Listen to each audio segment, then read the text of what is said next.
into Iowa. Literally.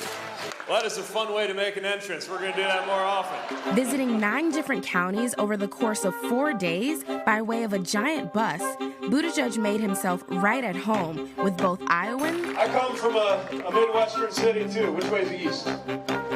And the press who rode on the bus with him. Everybody feeling at home yet?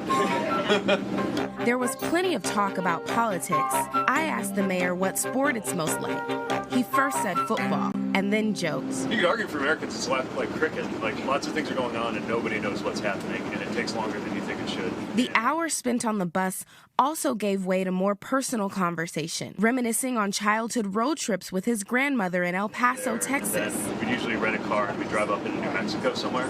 So just the open sky and winding roads and mountains. And reflecting on stories he's heard from average Americans on the trail. If you're doing this right,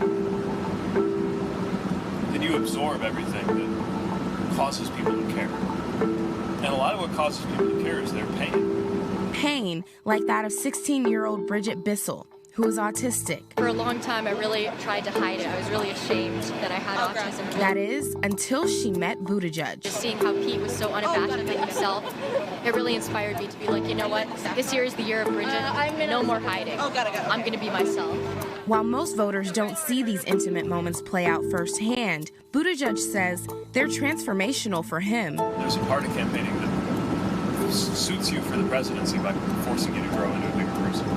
A bigger person with Midwestern roots.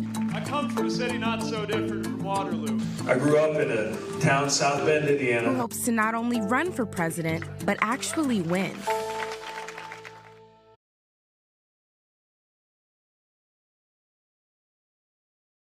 Hey, NBC News viewers, thanks for checking out our YouTube channel. Subscribe by clicking on that button down here and click on any of the videos over here to watch the latest interviews, show highlights, and digital exclusives. Thanks for watching.